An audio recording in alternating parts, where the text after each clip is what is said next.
Something old, something new, something borrowed, and something blue. Is there going to be a wedding here on this edition of Locked On Vols? Not quite, but we're going to use that old wedding cliche and talk about Tennessee football and four players to be on the lookout for as camp begins on Sunday. What's up, everybody? It's Friday's Locked On Vols. You are Locked On Vols, your daily podcast on the Tennessee Volunteers. Part of the Locked On Podcast Network, your team every day.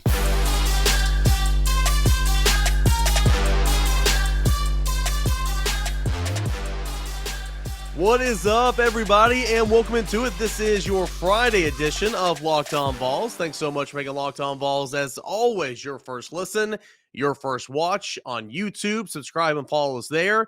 And, of course, wherever you find your podcast. Can't thank you enough for finishing off your work week or getting your weekend start with us here on Locked On Vols. And, of course, you can find this at _Caner and at Locked On Vols on Twitter. I do radio in Knoxville, Tennessee. You probably hear me on the starting lineup at 99.1 The Sports Animal in the mornings from 6 to 9. I also write for the Tennessee rival site, that is volquest.com. And, of course, I'm your host of Locked On Vols. Any high school football fans in the area, Rivalry Thursday is going to get going here in a few weeks. You'll see me on the sidelines on that television broadcast as well. So, as I said in the cold open, we're going to a wedding. Not really, but we're going to talk about four players. A player for something old, pretty much a veteran, someone new, a rookie or a freshman, someone borrowed, which could be a transfer, and then someone blue, which is coming off an injury. And what these four players, what I project and what Tennessee needs these four players to do for the volunteer program. Of course, I'm going to mention many, many names, throughout each little section that we're going to do here. We're going to do something old here in segment one,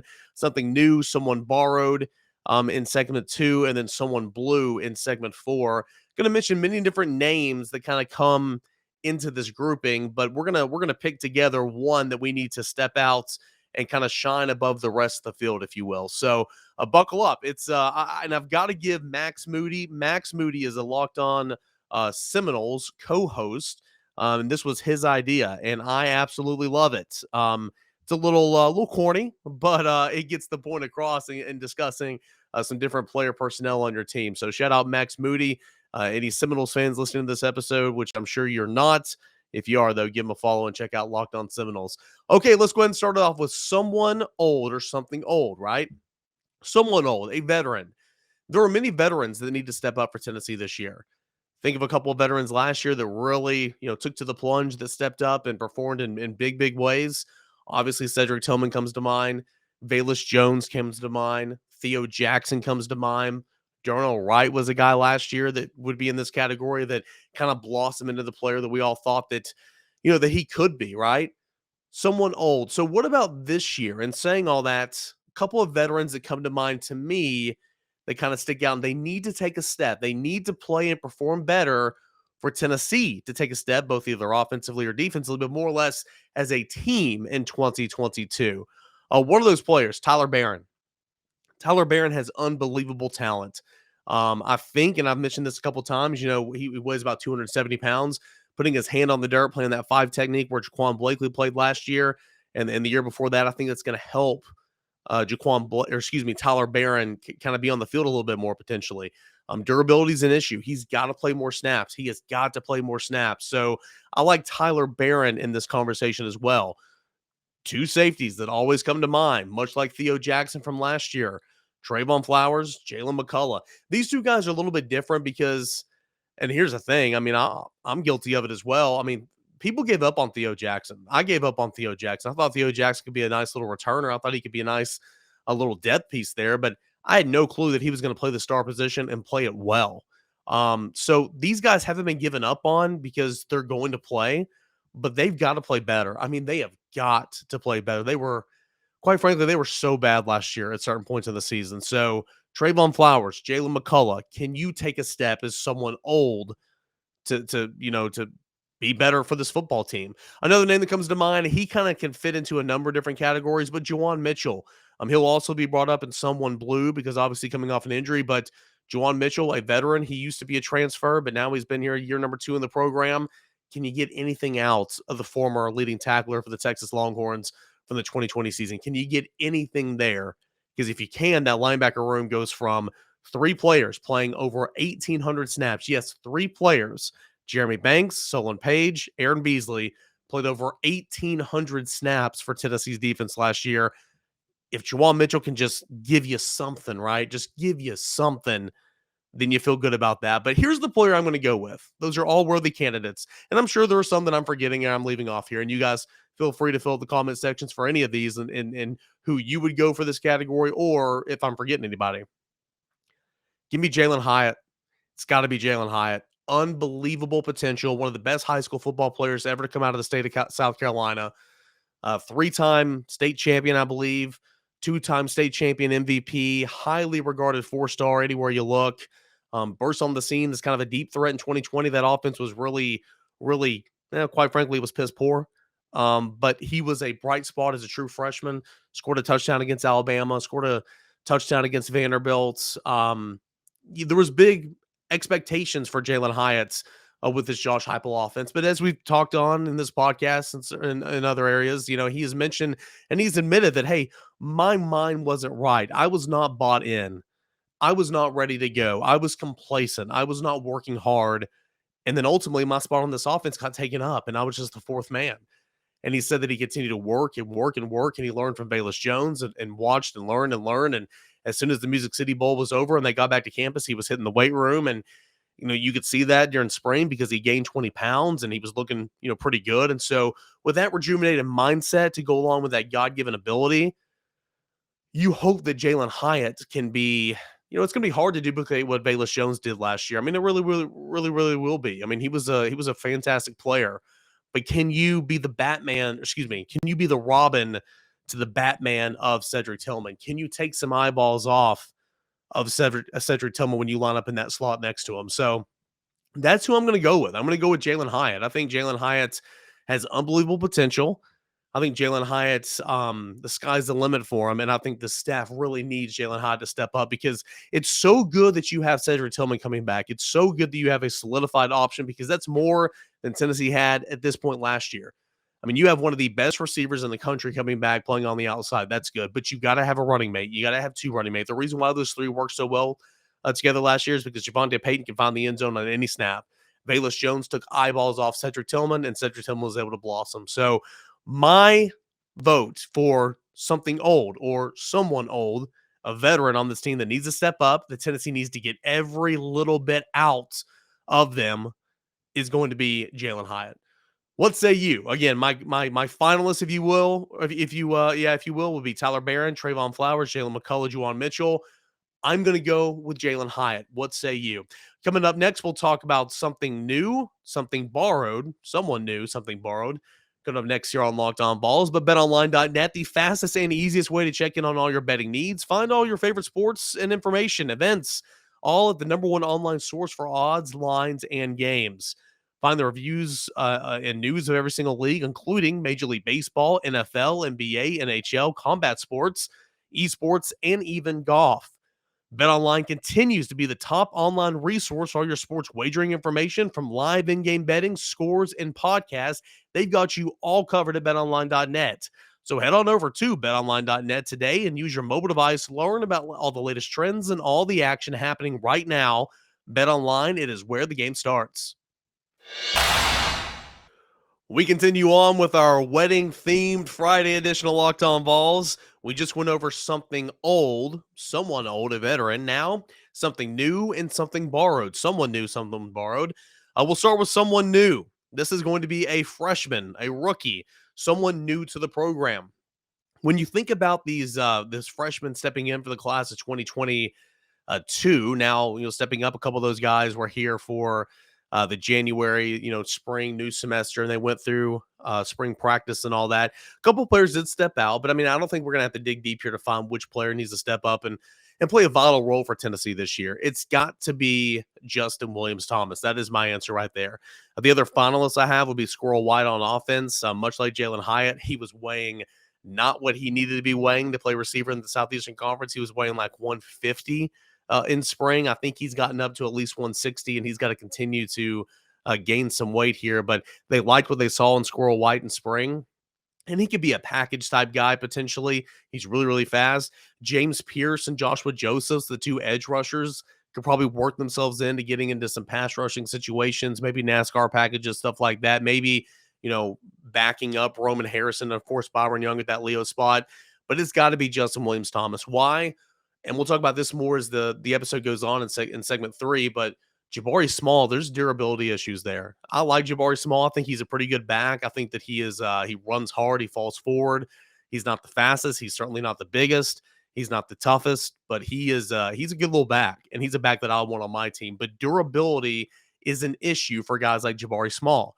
You've got to have a running mate there. You've got to have a couple of running mates there. Jalen Wright is a guy that's gained some weight over the summer, and he's looked pretty good. But Justin Williams Thomas has that God-given ability. He's a bigger guy. He's weighing over 200 pounds. He's about 5'11", maybe 6 foot, about 205, between 205, 210. He's a bigger type back that can take those hits, and he's just as fast.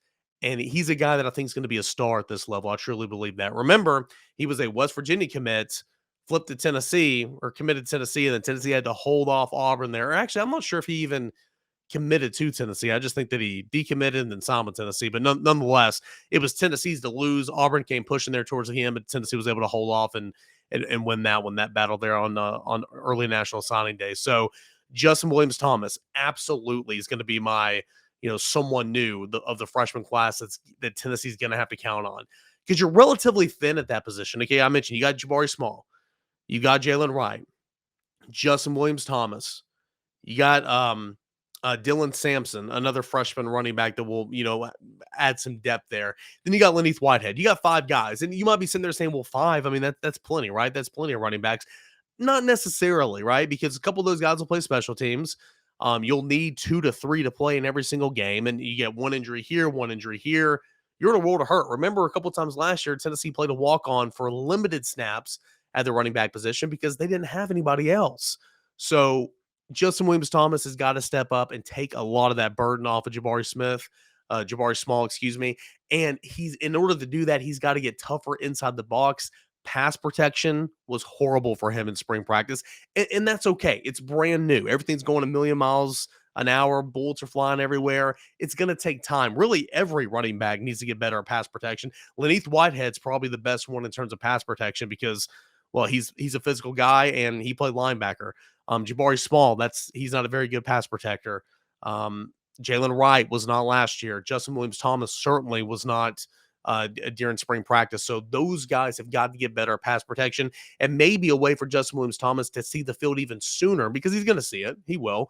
But to maybe even get on the field even quicker and taking snaps would be to improve his pass blocking. But for Tennessee to be where they want to be, Justin Williams Thomas has got to play significant snaps in the backfield for the Volunteers. So someone new, a rookie, a true freshman, Justin Williams Thomas is my answer over Squirrel Whites, James Pierce, and Joshua Josephs. What about something borrowed? Someone borrowed, a transfer, right? There are 4 transfers that need to step up and play a big role for the University of Tennessee this year. Gerald Mincy very well could be your starting left tackle. Remember the reserve offensive lineman from Florida? Andre Turrentine could start somewhere, safety, star, cornerback, I don't know. Same with Wesley Walker from Georgia Tech, safety, star, cornerback, I don't know. He's more of a safety and a star. But as we talked about with the secondary and kind of figuring out who's going to play where and what, and is there going to be true competition there, or they're just going to be guys? I mean, it's good to have guys. It's good to have numbers. But can you get some true competition back there to push those safeties, Trayvon Flowers and Jalen McCullough? That's what you need. So Turrentine's going to be a big camp for him. Wesley Walker going to be a big camp for him. Gerald Mincy going to be fighting for that starting left tackle spot. But obviously, the transfer, someone borrowed that I'm going with, and then I'm sure you are as well, it's got to be Brew McCoy. Number 1, can Brew McCoy get eligible? There's still another hurdle to pass, according to Josh Heupel at SEC Football Media Days. In talks I've had, it's not a big hurdle. Everyone's confident that it's going to get done, but it's yet to get done yet. So again, as you continue to move closer to kickoff, it's like, well, that needs to get done. That becomes more and more and more of a priority. But Brew McCoy, it's got to be him, because much like the reasons we talked about Jalen Hyatt, you've got to take eyeballs off Cedric Tillman. A reason why Cedric Tillman was so successful last year is because you had Javonte Payton over there on the other side that could go and get it. He had 18 receptions last year. 6 of his 18 receptions were for touchdowns. That was Javonte Payton. And they would throw it to him in the first series of the game, and they wouldn't throw it to him at all. I don't get that. But nonetheless, you've got to have a running mate on the other side. He's big, tall, physical. He was a 5-star prospect coming out of high school. And then something for him as well. He's just got a lot to prove, right? Going to USC, transferring to Texas, coming back to USC, sitting out a year. I mean, all he has on his stat sheet is minimal action in the 2020 season when he had NFL talent playing in front of him, but still, he has a whole lot to prove, not only for himself, but for the fan base. And everybody saying, oh, we got a 5-star. Oh, Tennessee got a 5-star. That was years ago, and he hasn't really seen the field in quite some time. So he's got a whole lot to prove, but I do think the talent is there. And I do think that when he is playing up to his potential and, his God given ability and using that strength and that speed and that, catch radius and all that, he would be a really, really good outside option. That's why Tennessee went and got him. He could be a really, really good outside option out there for a Hendon Hooker. So, out of Gerald Mincey, who very well could be your starting left tackle, we'll have to see. Out of Andre Turrentine and Wesley Walker, who very could, play a role into the secondary for you. I'm going to go with Brew McCoy, the wide receiver, because I think it is that critical that you have to have a threat on the other side. You have to have a threat on the other side to take eyeballs off of Cedric Tillman and, of course, take eyeballs off Jalen Hyatt in the slot. So for Hendon Hooker to get where he wants to go, he's got to, have when he's, sitting back there in the pocket and looking around, going from read 1 to read 2 to read 3, he's got to have guys be able to get up and get open. He's got to have guys that can, get a lot of yards after the catch. He's got to have guys that can help him out in doing what he wants to do. And Brew McCoy can certainly do that. Anybody else are there anybody else that I'm forgetting right here? I mean, Tennessee didn't take that many transfers this year, but those are 4 big ones that they took that said, okay, well, I think that they can make impacts on this team. If they come in, they play well, they earn spots in camp and at least give you some depth.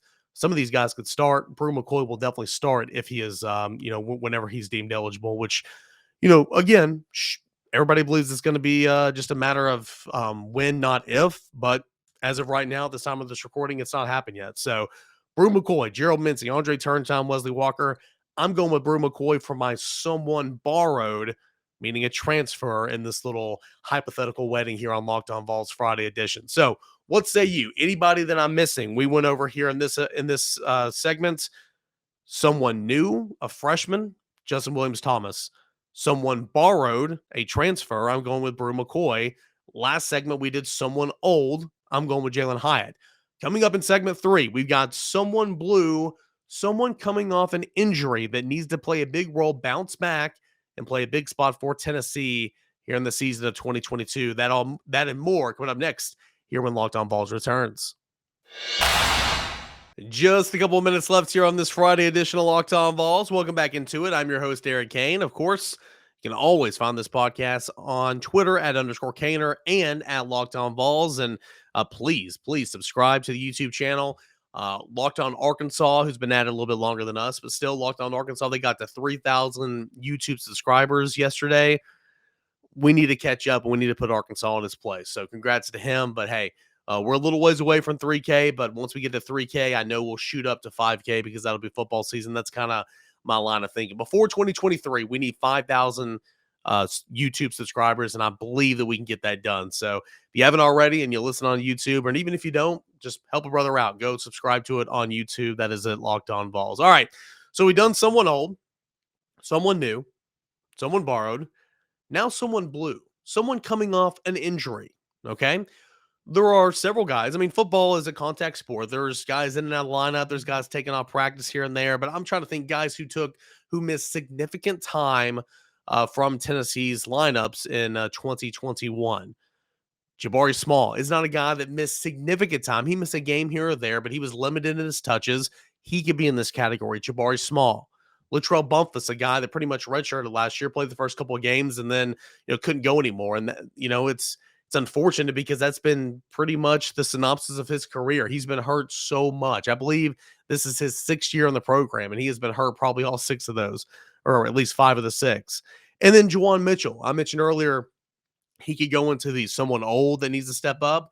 Juwan Mitchell is a guy that Tennessee needs to step up, and of course, played the first couple of games of last year, and then was out with a shoulder injury, and Tennessee was in a world of hurt at that linebacker position. But the guy I'm going to go with is Christian Charles. Why? Well, you guys know I'm very high on Christian Charles. In fact, Christian Charles started at safety when Tennessee was in Missouri last year. Came down with a knee injury, just a couple plays in that game, and then ultimately you didn't see much from him the rest of the way. Missed. I want to say he came back for the last couple of games of the season, but he didn't play much. But he missed pretty much the duration of the season, the entire midway point of the season, probably 5-6 games.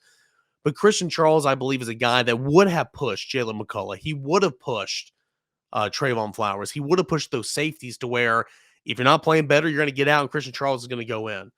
And this staff loves him. Jeremy Pruitt recruited him. He was a high school quarterback. Jeremy Pruitt loved to find athletes who played quarterback, played receiver, played running back, guys who had the ball in their hand, and then put them in the defensive backfield. Well, Jeremy Pruitt was also a defensive backs coach, so it makes a whole lot of sense. But nonetheless, Christian Charles is one of those guys. This staff loves him. Tim Banks and Willie Martinez love them some Christian Charles.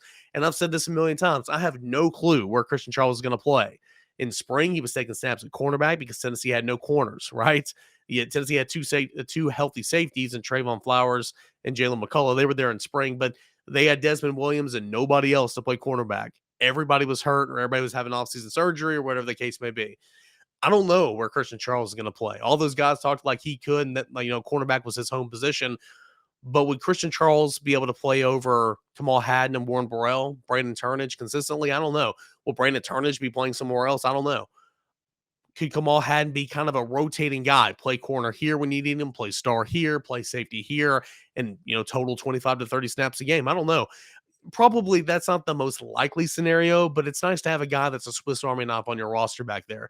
Ultimately, you want him to settle in somewhere, and maybe safety will be where he settles in once these two veterans leave. I don't know, or when they're not playing. But Christian Charles, you've got to have that option because Tennessee had no option there last year. You got to have a guy that's good enough that can push, and get everything you can possibly get out of those guys that are playing above him. So Christian Charles is my someone blue, someone that, needs to come back from injury and needs to stay healthy and needs to give Tennessee a much needed boost at his position.